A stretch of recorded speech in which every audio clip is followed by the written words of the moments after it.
안녕하십니까, 힘찬TV의 힘찬입니다. 자, 얼마 전에 망원동 투자 사례에 대해서 설명을 드렸는데요, 오늘은 그 리모델링 된 그 현장을 가보도록 하겠습니다. 자, 그럼 출발해 보도록 하겠습니다.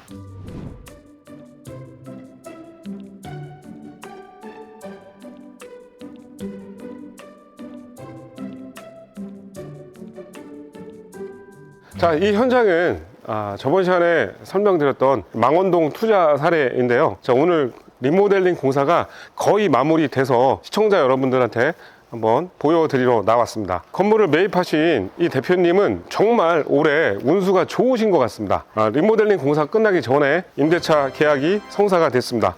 자, 축하드립니다.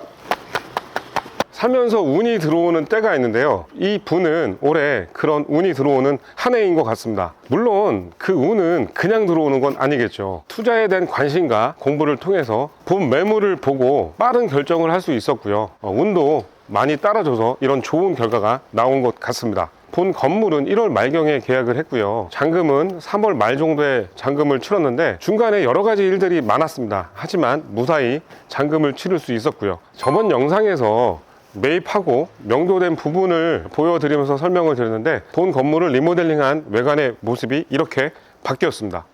외관만 일단 보여드리고요, 내부는 잠시 후에 보여드리도록 하겠습니다. 이 건물을 계약했던 임차인이 입주를 좀 빨리 해야 된다고 해서 오늘 좀 공사가 마무리되기 전에 미리 와서 이렇게 촬영을 했고요, 마무리가 된 모습을 보여드렸으면 더 좋았을 텐데 그렇지 못한 점 양해 부탁드리겠습니다. 이 대표님은 이 건물을 매입을 하시고 어떻게 임대를 둬야 될까, 어떻게 임대를 줘야 될까 고민을 많이 하셨는데, 저희 중개법인 임대사업부와 많은 회의를 통해서 본 입지는 상업용 건물보다 사무실용 건물로 리모델링 하는 것이 더 좋다고 결론이 나와서 이렇게 사무실 용도로 리모델링 하기로 결정을 했습니다. 저희 협력업체를 소개시켜 드렸고 이야기가 좀 잘 돼서 계약을 하고 이렇게 리모델링을 완성했습니다. 자, 본 건물 같은 경우는 기존 자료에 나가겠지만 집 주인이 주택으로 거주했던 용도였고요, 지금은 리모델링을 통해서 사무실을 임대하기 위해서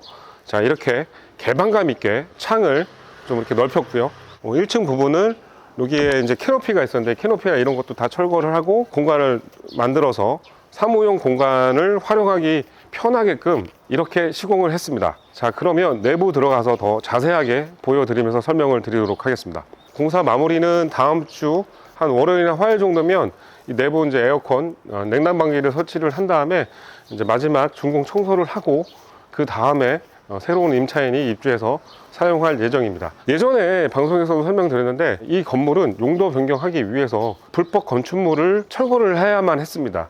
그 철거를 했던 부분이 보시는 것처럼 이쪽 부분이었는데요, 깔끔하게 다 철거를 하고 이렇게 마무리를 지었습니다.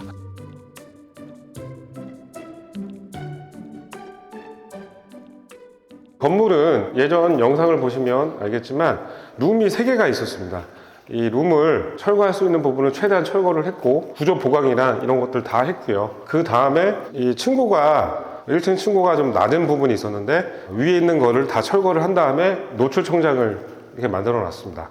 건물을 처음 지은 게 1974년에 건물을 지었는데요, 이런 건물 같은 경우는 단열이 잘 되어 있지가 않습니다. 그래서 각 룸에, 지금 룸이 3개가 있는데 그 룸에는 냉난방기를 설치를 했고요, 냉난방기를 설치한 이유는 2가지가 있어요. 첫 번째로는 옛날 건물에서 단열재가 잘 안 돼 있기 때문에 곰팡이나 이런 것들이 잘 쓸 수가 있는데, 이제 그런 부분들 때문에 냉난방기를 설치해서 겨울에는 온풍이 나오고 여름에는 시원하게 에어컨이 나올 수 있게끔 만들어졌고요. 두 번째 이유는 이제 세입자들이 이 건물 자체가 좀 단열이 잘 안 돼 있기 때문에 좀 추워합니다.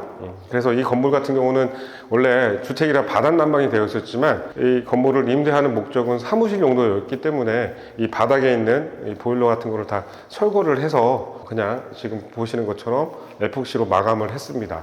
그래서 더욱더 각 룸에는 냉난방기를 설치했던 이유고요, 중앙에 또 큰 냉난방기를 설치해서 1층에서 사무 용도로 쓰시는 분들이 춥지도 않고 덥지도 않게끔 쾌적한 용도로 사용하기 위해서 이렇게 인테리어를 했고요, 노출 천장을 마감을 한 다음에 지금 보시는 것처럼 네모난 LED로 좀 밝게 꾸며 봤습니다. 그리고 이제 내부 화장실도 다 예전에는 오래된 주택용 화장실이었는데 사무실 용도로 다 꾸며놨고요. 주방도 이렇게 꾸며놨고, 여기 중간에 보시는 것처럼 이렇게 탕비실 같은 것도 좀 이쁘게 꾸며놨고요.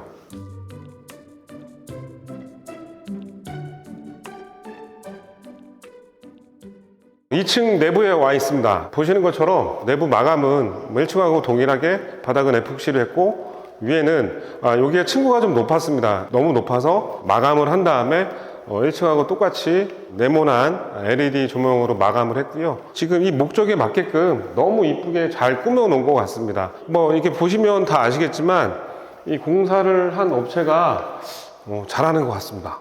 본 리모델링 공사 기간은 약 40일 정도 걸렸고요. 4월 초부터 공사를 해서 4월 10일 정도부터 공사를 시작을 했고요. 뭐 이제 공사가 마무리되는 단계인데, 아마 다음 주 정도면 이 모든 공사가 다 마무리될 것 같은데, 아까도 설명드렸던 것처럼 임차인이 좀 빨리 입주를 해야 된다 그래서 제가 촬영을 하게 됐고, 제가 들은 또 얘기가 있어요. 저희 임대사업부 팀이 이 건물을 중개를 했는데 임차인 분이 내부를 못 봤대요. 외부만 보고 결정을 했다고 합니다. 그때 당시에 바닥 에폭시를 양생하고 있어갖고 내부를 정확하게 못 보고 그냥 이렇게 들어와서 머리만 보고 대표나 임직원들이 와서 그냥 보고서 결정을 했다고 합니다. 그만큼 제가 보기에도 너무 내부 마감이나 이런 것들을 너무 잘했습니다. 여기 같은 경우는 이 디테일 하나하나가 약간 중요한데요. 보시는 것처럼 이 콘센트 하나하나도 마감을 좀 신경을 써서, 비록 돈은 조금 더 들겠지만 임차인들이 볼 땐 고급지게 느껴지기 때문에 빠른 결정을 할 수 있었던 이유인 것 같습니다. 여러분들, 제가 내부를 이렇게 보여드렸는데요, 이 총 공사비가 얼마 들어갔을까요? 기존 영상과 지금 영상을 보시면 확연하게 많이 달라졌다는 걸 느끼실 수 있었을 텐데요. 자, 이 총 공사 비용은 총 1억 5천이 들었습니다. 이 건물을 매입하신 분의 총 투자 금액이 리모델링 비용까지 포함해서 약 3억 5천이 들어갔습니다. 서두에 설명드렸던 것처럼 리모델링 공사를 할 때 임차인분이 이 건물을 보시고 바로 계약을 진행했는데요. 이 건물은 보증금 5천에 임대료 500만 원에 계약을 했고요. 들어오시는 분은 IT 업종과 스튜디오를 하시는 분이 건물 통으로 사용할 예정입니다. 리모델링 공사를 하는 중에 이렇게 임대가 빨리 맞춰진 이유가 뭘까요? 그것은 바로 이 건물을 매입하고 나서 입지를 분석한 뒤에 입지에 맞게끔 리모델링 공사를 어떻게 잘 하는 거에 따라서 이렇게 빠른 임대가 가능합니다. 이 동네에 어떤 임차인 수요가 있는지 이런 것들을 종합적으로 분석한 다음에 내 건물의 특성을 살려서 리모델링을 잘 하는 거에 따라서 이렇게 빨리 임대가 나갈 수 있습니다. 마포에는 사무실을 구하는 분들이 많습니다. 디자인, 인테리어, 방송, IT 이렇게 다양한 업종들이 많은데요. 사무실을 구하시는 분들이 찾는 포인트가 따로 있습니다. 자, 리모델링 공사를 할 땐 그 포인트만 잘 살려서 공사를 하면 됩니다. 제일 중요한 건 리모델링 공사를 해주는 업체를 잘 만나야 합니다.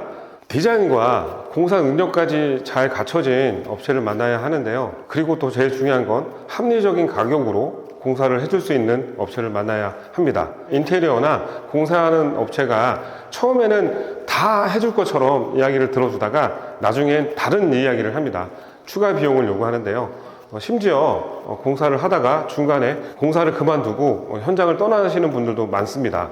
이렇게 사무실을 쓰시려고 하는 분들의 입장에서 입장을 맞춰서 리모델링을 잘 하면 리모델링 공사 전에 이렇게 빨리 임대가 나갈 수 있습니다. 이번 사례는 단독주택이었지만 다가구 주택도 리모델링을 잘 하면 사옥처럼 사용하실 수도 있고 임대 목적으로도 사용하실 수 있습니다. 요즘 신축 공사비가 자재비와 인건비 상승 요인 때문에 평당 800만 원 이상 얘기가 나오고 있는데요. 요즘 같은 분위기에는 단독이나 다가구 주택을 매입을 해서 이렇게 좀 알차게 리모델링을 해서 사옥이나 임대용으로 사용하는 것이 더 현명하다고 생각이 듭니다. 조만간 이 건물을 매입한 대표님을 만나서 인터뷰를 할 건데요. 저희 힘찬 중개법인을 통해서 건물을 매입하고 이렇게 리모델링부터 임대까지 맞춰드리고 기뻐하는 모습을 보니 오히려 저희가 더 힘이 납니다. 저희 힘찬 중개법인은 큰 중개법인은 아닙니다. 하지만 처음부터 끝까지 고객을 위해 내 건물을 매입한다는 생각으로 최선을 다해 일을 하고 있습니다. 자, 오늘 방송은 여기까지 할 거고요. 다음 시간에 더 좋은 내용으로 찾아뵙도록 하겠습니다. 고맙습니다.